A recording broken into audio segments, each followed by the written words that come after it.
Hello everyone, आप सभी का स्वागत है आपके अपने यूट्यूब चैनल एग्जाम किट में। उम्मीद है आप सभी स्वस्थ होंगे। आज हम करेंगे प्रैक्टिस सेट सीरीज के अंतर्गत प्रैक्टिस सेट नंबर 15। आइए इसे देखते हैं। क्वेश्चन नंबर 1, विद्युत का सबसे अच्छा चालक है। ऑप्शन ए लोहा, option B silicon, option C copper, option D ceramic. इसका आंसर हो जाएगा ऑप्शन सी कॉपर। इनमें से कॉपर विद्युत का सबसे अच्छा चालक होता है। तांबे को ही हम कॉपर कहते हैं। चांदी जो होता है वो तांबे से अधिक सुचालक होता है, लेकिन अधिक महंगा होने के कारण इसका प्रयोग हम नहीं करते हैं। आइए हम देखते हैं क्वेश्चन नंबर 2। प्रकाश रासायनिक धूम कोहरे में हमेशा होता है।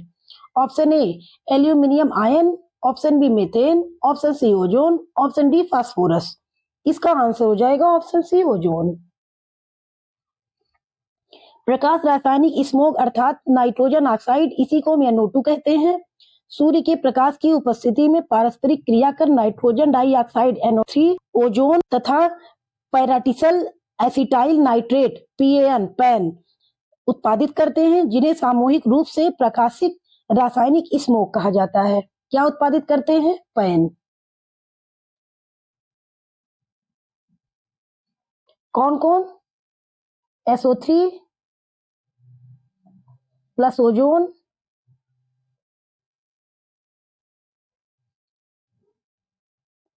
प्लस पैरासिटल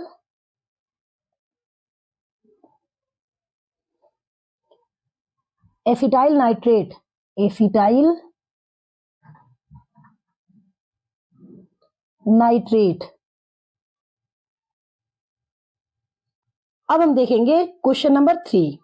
शरीर में ऊतकों की अनियंत्रित वृद्धि के कारण निम्नलिखित में से कौन सा रोग हो जाता है? Option A influenza, option B swine flu, option C cancer, option D अतिसार डायरिया। इसका आंसर हो जाएगा ऑप्शन सी कैंसर। शरीर में ऊतकों की अनियंत्रित वृद्धि के कारण व्यक्ति में कैंसर का शिकार हो जाता है। व्यक्ति किसका शिकार हो जाता है? कैंसर का शिकार हो जाता है। भारतीय चिकित्सा अनुसंधान परिषद ICMR और राष्ट्रीय रोग सूचना विज्ञान और अनुसंधान केंद्र NCDIR द्वारा जारी किए गए आंकड़ों के अनुसार वर्तमान प्रवृत्तियों के लिहाज से वर्ष 2025 तक भारत में कैंसर के मामलों की संख्या बढ़कर 15.6 लाख होने की संभावना है। अब हम देखेंगे क्वेश्चन नंबर 4। गैस्ट्रोक्नीमियस मांसपेशी मानव शरीर के किस भाग में स्थित है? ऑप्शन ए कोहनी, ऑप्शन बी अंगुलियां, ऑप्शन सी गर्दन, ऑप्शन डी निचली टांग। इसका आंसर हो जाएगा ऑप्शन डी निचली टांग। गैस्ट्रोक्नीमियस मांसपेशी की उत्पत्ति घुटने के जोड़ के पीछे पैर के नीचे की ओर पार्श्व सूर्य के समानांतर होती है। यह मांसपेशियां मानव शरीर में टांग के निचले सतह पर यानी घुटनों के नीचे पाई जाती। कहाँ पाई जाती है? घुटनों के नीचे, घुटनों के नीचे। अब हम देखेंगे क्वेश्चन नंबर 5। सामान्यतः लोकसभा की बैठक के दौरान प्रश्न पूछे जाते हैं। कौन से प्रश्न पूछे जाते हैं और इस अवधि को प्रश्नकाल कहा जाता है? ऑप्शन ए पहले घंटे, ऑप्शन बी अंतिम घंटे, ऑप्शन सी भोजनावकाश से पहले 1 घंटे, ऑप्शन डी दूसरे घंटे। इसका आंसर हो जाएगा ऑप्शन ए पहला घंटा। प्रश्नकाल संसद के दोनों सदनों में प्रतिदिन बैठक के प्रारंभिक 1 घंटे तक 11 से 12 बजे तक 11 से 12 बजे तक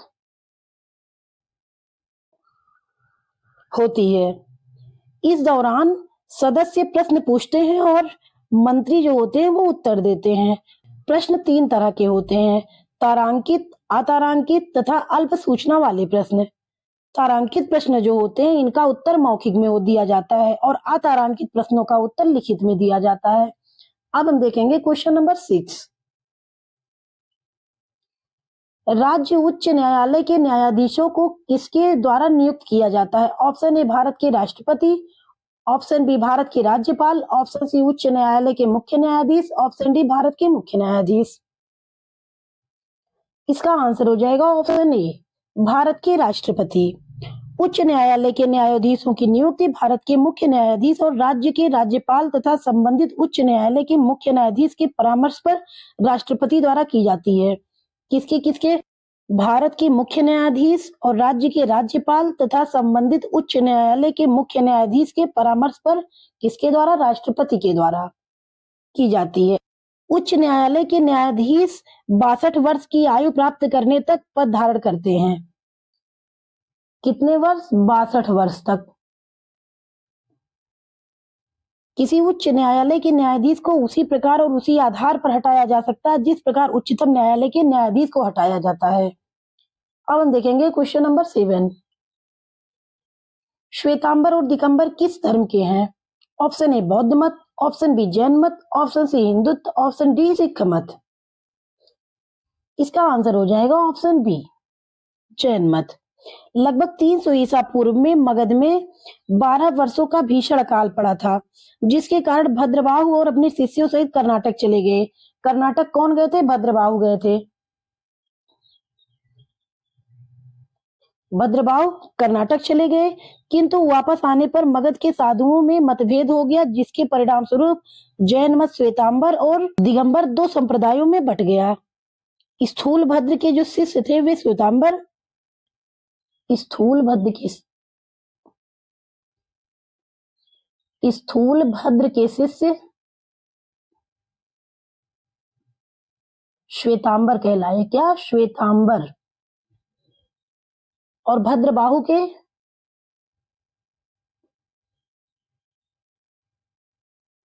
इनके दिगंबर कहलाए। स्थूल भद्र के शिष्य श्वेतांबर श्वेत वस्त्र धारण करने वाले तथा भद्रबाहु के शिष्य दिगंबर नग्न रहने वाले कहलाए। अब हम देखेंगे क्वेश्चन नंबर 8। मुगल काल में भूमि की माप की प्रथा निम्न में से किस शासक ने शुरू की? Option A Akbar, option B Sher Shah, option C Shah Jahan, option D Akbar. इसका आंसर होगा ऑप्शन बी शेरशाह। मुगल काल में भूमि की माप की प्रथा शेरशाह सूरी नामक शासक ने शुरू की थी। शेरशाह ने भूमि की माप के लिए 32 इंच, कितने इंच? 32 इंच 39 अंगुल, कितना? 39 अंगुल वाला सिकंदरी जो है गज एवं सन की डंडी का प्रयोग किया था। किसका प्रयोग किया था? सन की डंडी का। सन की डंडी का प्रयोग किया था। शेरशाह ने भूमि माप के लिए 32 इंच 39 अंगुल वाला एक सिकंदरी गज एवं सन की डंडी का प्रयोग किया था। शेरशाह की भू राजस्व व्यवस्था जो कि भू माप पद्धति पर आधारित थी, इसके समय लगान को नकद या जिन्स, इसे हम अनाज, दोनों रूप में देने की छूट थी। Question number 9। कृषक से एकत्रित भूमि राजस्व को के रूप में जाना जाता, किसके रूप में जाना जाता है? ऑप्शन ए जमींदारी प्रथा, ऑप्शन बी मालवाड़ी प्रथा, ऑप्शन सी रैयतवाड़ी प्रथा, ऑप्शन डी स्थायी कर प्रणाली। इसका आंसर हो जाएगा ऑप्शन सी रैयतवाड़ी प्रथा। कृषक से एकत्रित भू राजस्व या कृषक के साथ व्यक्तिगत रूप से किए गए लगान समझौते को रैयतवाड़ी व्यवस्था के नाम से जाना जाता है। यह व्यवस्था कहां कहां पे लागू की गई थी? मद्रास में, बंबई में, पूर्वी बंगाल, असम और कुर्ग। कहां कहां? मद्रास, बंबई, पूर्वी बंगाल, असम और कुर्ग।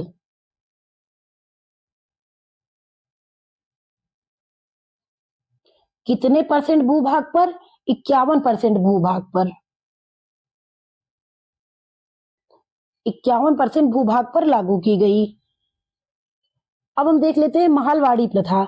महाल शब्द का शाब्दिक अर्थ जागीर अथवा गांव होता है। इस पद्धति में राजस्व व्यवस्था प्रत्येक गांव के साथ स्थापित की गई। स्थायी बंदोबस्त क्या है?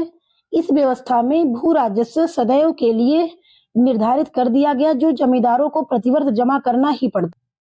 Question number 10। साल 1919 में किनकी गिरफ्तारी पर लोग जलियांवाला बाग में इकट्ठा हुए थे?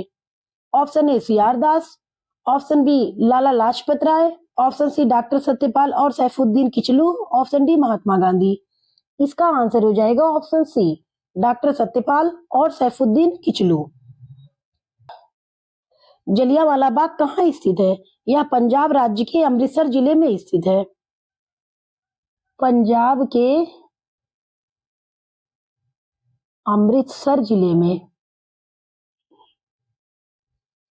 पंजाब के अमृतसर जिले में स्थित है। यह स्थान चारों तरफ से दीवारों से घिरा था, जिनमें आने जाने का सिर्फ एक ही रास्ता था।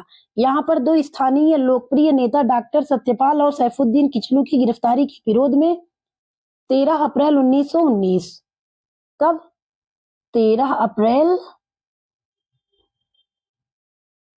1919 ईस्वी को बैसाखी के दिन एक सभा का आयोजन चल रहा था, जिस पर सैन्य अधिकारी जनरल डायर ने बिना किसी पूर्व सूचना के अंधाधुंध गोलियां चलवा दी थी, जिसमें 379 जो व्यक्ति थे वो मारे गए थे और 1200 व्यक्ति घायल हुए थे। क्वेश्चन नंबर 11, हवा महल 1799 ईस्वी में महाराजा द्वारा बनवाया गया था। कौन से महाराजा के द्वारा बनवाया गया था? Option A Prithviraj Chauhan, option B Rai Bular Bhatti, option C Sawai Pratap Singh, option D Rani Padmini. इसका आंसर हो जाएगा ऑप्शन सी सवाई प्रताप सिंह। हवा महल राजस्थान राज्य की राजधानी जयपुर शहर में स्थित है। कहां पर है? जयपुर में है, राजस्थान के जयपुर में। इसकी स्थापना 1799 ईस्वी में महाराजा सवाई प्रताप सिंह द्वारा की गई थी। यह लाल और गुलाबी संगमरमर द्वारा बनाया गया है। लाल और गुलाबी संगमरमर द्वारा बनाया गया है, जो राजपूताना कलाकृति का अद्भुत नमूना है। इसके वास्तुकार कौन थे? लालचंद उस्ताद थे। अब हम देखेंगे क्वेश्चन नंबर 12, राष्ट्रीय आयुष मिशन किससे संबंधित है? ऑप्शन ए शिक्षा, ऑप्शन बी स्वास्थ्य, ऑप्शन सी कृषि, ऑप्शन डी महिलाओं की सुरक्षा। इसका आंसर हो जाएगा ऑप्शन बी, स्वास्थ्य से संबंधित है। प्रधानमंत्री नरेंद्र मोदी की अध्यक्षता वाले केंद्रीय मंत्रिमंडल ने 15 सितंबर 2014 को, कब? 15 सितंबर 2014 को राष्ट्रीय आयुष मिशन का शुभारंभ किया था। यह मिशन स्वास्थ्य से संबंधित है। नवंबर 2003 में आयुर्वेद, योग, प्रकृति चिकित्सा, यूनानी सिद्ध सेवा, रिंगपा और होम्योपैथी को मिलाकर आयुष नाम दिया गया था। अब हम देखेंगे क्वेश्चन नंबर 13, बियर तथा बुल शब्दों का प्रयोग किस क्षेत्र में होता है? ऑप्शन ए चिड़ियाघर, ऑप्शन बी कृषि, ऑप्शन सी शेयर बाजार, ऑप्शन डी पशुपालन। इसका आंसर हो जाएगा ऑप्शन सी, शेयर बाजार। कहां पे? शेयर बाजार में। बियर तथा बुल शब्दों का जो प्रयोग होता है वो शेयर बाजार में किया जाता है।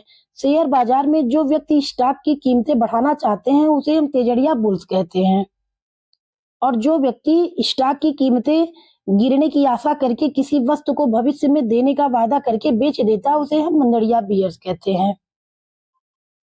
अब हम देखेंगे क्वेश्चन नंबर 14, निम्नलिखित में से कौन एक रूपांतरित चट्टान है? ऑप्शन ए असिताश्म, ऑप्शन बी सीनीट, ऑप्शन सी सैल, ऑप्शन डी बालू पत्थर। इसका आंसर हो जाएगा ऑप्शन बी, सीनीट। रूपांतरित चट्टानों को हम कायांतरित चट्टानें कहते हैं। इनके जो उदाहरण हैं वो है नीस, सीनीट, ग्रेफाइट, क्वार्टजाइट, स्लेट, संगमरमर, फाइलाइट आदि। कौन कौन से हैं? इसमें नीस है, सीनीट है, ग्रेफाइट है, क्वार्टजाइट है, स्लेट है, संगमरमर है और फाइलाइट आदि हैं। अवसादी एवं अग्नेय चट्टान में ताप एवं दबाव के कारण जो है परिवर्तन या रूपांतरण हो जाने से ये रूपांतरित चट्टानों का निर्माण होता है। इन चट्टानों में संगमरमर, क्वार्टजाइट आदि का मिश्रण होता है। अब हम देखेंगे क्वेश्चन नंबर 15, बॉक्साइट इसका महत्वपूर्ण अयस्क है। Option A aluminium, option B जस्ता, ऑप्शन सी तांबा, ऑप्शन डी माइका।